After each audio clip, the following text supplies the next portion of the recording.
Hello అండి. నమస్తే. Welcome back to my channel Renuka Harini. అందరూ ఎలా ఉన్నారు? నేనైతే చాలా బాగున్నానండి. ఇవాళ ఒక సూపర్ టేస్టీ రెసిపీని మీతో షేర్ చేసుకోబోతున్నాను. అలాగే చాలా సింపుల్ అయిన రెసిపీ. ఒక్కసారి టేస్ట్ చేశారంటే జన్మలో మర్చిపోరు. అంత బాగుంటుంది. అలాగే ఎటువంటి కూరగాయలు ఏమీ లేని టైంలో ఇలా పచ్చి పులుసు కనుక పెట్టుకొని మనం తిన్నామంటే మనకి చాలా బాగుంటుంది. అలాగే నోరు బాలేనప్పుడు అంటే ఏదన్నా జలుబు చేసినప్పుడు, హెల్త్ బాలేనప్పుడు కొద్దిగా ఇది చేసుకొని తిన్నామంటే నోటికి కూడా రుచిగా అనిపిస్తుందనమాట. పుల్ల పుల్లగా రుచిగా తెలుస్తుంది. మరి ఈ స్పైసీ పచ్చి పులుసు రెసిపీని ఎలా ప్రిపేర్ చేయాలో, ఎంత ఈజీగా చేసేసుకోవచ్చో మీతో అయితే షేర్ చేసుకోబోతున్నానండి. తప్పకుండా స్కిప్ చేయకుండా మొత్తం చూడండి.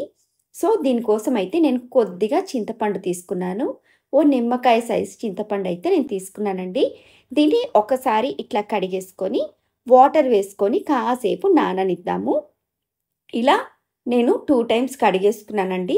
కొద్దిగా వాటర్ వేసేసి దీన్నైతే నేను పక్కన పెట్టేసుకుంటానన్నమాట. ఇప్పుడైతే నేనొక 5 ఎండుమిర్చి తీసుకున్నానండి. ఇది మీ స్పైస్‌కి తగ్గట్లుగా తీసుకోండి. నేనైతే ఒక 5 తీసుకున్నాను. నేను తీసుకున్న చింతపండుకి తగ్గట్లుగా నేనైతే ఎండుమిర్చినైతే తీసుకున్నానండి. ఇప్పుడైతే నేను స్టవ్ ఆన్ చేసేసుకొని ఇట్లా వడకర్ర ఉంటుంది కదండీ! వడపుల్ల దానికి ఇట్లా ఎండుమిర్చిని ఇలా గుచ్చేసుకొని ఇలా కాల్చుకుంటున్నాననమాట. నార్మల్‌గా అయితే మన పెద్దవాళ్ళు బొగ్గుల మీద కాల్చేవాళ్ళు. ఇప్పుడు మనకి బొగ్గులు అవి అవైలబుల్‌గా లేవు కాబట్టి నేను అలా కాలుస్తున్నాను. లేదు అలా చేయలేరు అనుకున్న వాళ్ళు ఇలా చిల్లుల గెరట ఉంటుంది కదా! అందులో పెట్టేసి ఇట్లా లైట్ సెగ మీద ఇట్లా కాల్చుకోండి. మనకి మిరపకాయ చూసారు కదా! ఇట్లా ఉబ్బుతుందనమాట. కొంచెం ఉబ్బుతుంది. ఇలా కొంచెం ఇట్లా కాలే వరకు మనం సిమ్‌లో ఇట్లా కాల్చుకోవాలన్నమాట. బొగ్గులు లేవు కాబట్టి నేను ఇలా చేస్తున్నానండి. మీ దగ్గర ఉన్నట్లయితే అలా కూడా చేసుకోవచ్చు. ఇలా చేసుకుంటే మాత్రం మనకి చాలా టేస్ట్ వస్తుంది. ఇలా నేనైతే ఎండుమిర్చి ఇట్లా కాల్చేసుకొని పక్కన పెట్టేసుకున్నాను. ఇప్పుడైతే మనం పచ్చి పులుసు ప్రిపేర్ చేసుకుందామండి. చూడండి, మనం మిరపకాయలు కాల్చేసుకున్నాం కదా! దీన్ని తొడాలు తీసేసుకొని మనం దీంట్లో మిక్స్ చేసేసుకుంటాము. మనకి చాలా తక్కువ ఇంగ్రీడియంట్స్తోనే మనకి పచ్చి పులుసు అయితే రెడీ అయిపోతుందండి. మనకి ఇంట్లో ఎటువంటి కూరగాయలు అవి లేవు అన్నప్పుడు ఇట్లాగా మనం ఈ పచ్చి పులుసుని ప్రిపేర్ చేసుకుంటే కమ్మగా తినేయొచ్చనమాట.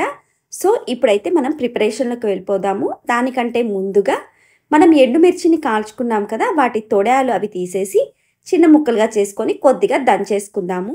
ఇలా దంచుకోకపోయినా మనం పచ్చి పులుసు ప్రిపేర్ చేసేటప్పుడు వాటిలో మిక్స్ చేసి అలాగే కలిపేసుకొని కూడా చేసుకోవచ్చు. కానీ చేతులు కొంచెం కారం ఎక్కుతాయి కదా! సో, అట్లాంటి వాళ్ళకి ఇలా దంచుకొని వేసుకుంటే మాత్రం బావుంటుంది. సో, నేను ఇట్లా అయితే దంచేసుకుంటున్నాననమాట. ఈ ఎండుమిర్చిని మరీ సాఫ్ట్‌గా అయితే దంచుకోక్కర్లేదండి. కొంచెం కచ్చా పచ్చాగా దంచుకున్నా కూడా మనకి సరిపోతుంది. చూడండి, నేను ఇట్లా చూపిస్తున్న విధంగా ఇలా దంచేసి పెట్టేసుకున్నానండి. ఇప్పుడైతే మనం ఒక మిక్సింగ్ బౌల్ తీసేసుకొని మనం ముందుగా కట్ చేసి పెట్టుకున్నాం కదా ఆనియన్ మొత్తం ఇట్లా వేసేసుకోండి. అలాగే పచ్చిమిర్చి ముక్కల్ని కూడా వేసేసుకొని ఇక కొత్తిమీర ఇంకా కరివేపాకుని కొద్దిగా క్రష్ చేసి కానీ తుంచి కానీ ఇట్లా వేసేసుకోండి. ఇలా మొత్తం ఇంగ్రీడియంట్స్ అన్నీ వేసేసుకొని ఇందులో మనం సాల్ట్ కాకుండా కల్లుప్పు యాడ్ చేసుకోవాలి. ఒక టేబుల్ స్పూన్ వరకు కల్లుప్పు వేసుకొని ఇట్లా బాగా కలుపుకుంటూ ఉండాలన్నమాట. ఈ ఆనియన్, పచ్చిమిర్చి, కరివేపాకు దీంట్లో వచ్చే ఫ్లేవర్ అంతా మనకి దీంట్లో మిక్స్ అవ్వాలి. కల్లుప్పు వేసి కలపడం వల్ల మనకి చూడండి ఇట్లా వాటర్ వస్తుంది కదా! ఇలా మొత్తం మిక్స్ అయిపోయి దాని ఫ్లేవర్స్ అంతా మనకి పచ్చి పులుసుకి వస్తుందన్నమాట. మనం కుక్ చేయట్లేదు కాబట్టి ఇలా గట్టిగా మిక్స్ చేసుకుంటున్నాము. ఇప్పుడు ఇందులో మనం ముందుగా దంచి పెట్టుకున్నాం కదండీ ఎండుమిర్చి. ఆ ఎండుమిర్చిని కూడా వేసేసి ఒక్కసారి కలుపుకోండి. మామూలుగా అయితే మనం దంచి పెట్టుకోకపోతే ఈ ఎండుమిర్చిని చిన్న ముక్కలుగా కట్ చేసి ఉప్పు వేసాం కదా! ఆ ఉప్పు వేసినప్పుడే మనం కలిపేసుకోవాలి.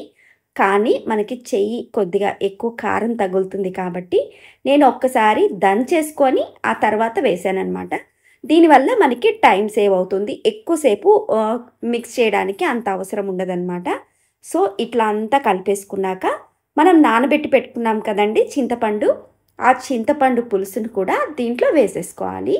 చూడండి నేను చెత్తంతా తీసేసుకొని ఇట్లా ముందుగా ఒక్కసారి చింతపండు పులుసు వేసేసుకొని కొద్దిగా వాటర్ యాడ్ చేసుకుంటున్నాను. ఇందులో ఈ టైంలో మనకి ఉప్పు కనుక ఒకవేళ సరిపోకపోతే ఇందులో కొద్దిగా సాల్ట్ కూడా యాడ్ చేసుకోవచ్చు మనము. మనకైతే అన్నీ పర్ఫెక్ట్‌గా సరిపోయాయండి. పులుపు కానీ, కారం కానీ అన్నీ బాగా సరిపోయాయి. సో, నేనైతే ఏమీ యాడ్ చేయట్లేదు. చాలా చాలా టేస్టీగా ఉందండి. నేను చెక్ చేసుకుంటున్నాను.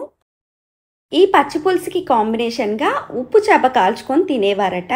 దీన్ని చేసుకొని ఉప్పు చేప పక్కన పెట్టుకొని 2 మిక్స్ చేసుకొని తినేవాళ్ళంట. అది కూడా బొగ్గుల మీద కాల్చేవాళ్ళు అని మా అమ్మ చెప్పారు.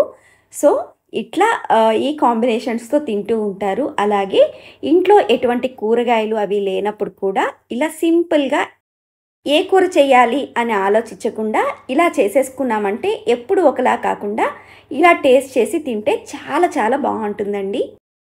ఈ పచ్చి పులుసుకైతే మనం పోపు పెట్టుకోవాల్సిన అవసరం లేదండి. లేదు మాకు ఇంట్రెస్ట్ ఉంది కావాలి అనుకున్న వాళ్ళు పోపు పెట్టుకొని దీంట్లో మిక్స్ చేసుకోవచ్చు కూడా. అంతేనండి, చూశారు కదా ఈ పచ్చి పులుసు రెసిపీ. మరి ఈ రెసిపీ కనుక మీకు నచ్చినట్లయితే లైక్ చేయండి, షేర్ చేయండి, కామెంట్ చేయండి. అలాగే కొత్తగా చూసిన వాళ్ళు ఎవరైనా ఉంటే ప్లీజ్ సబ్స్క్రైబ్ చేసుకోండి. Thank you so much.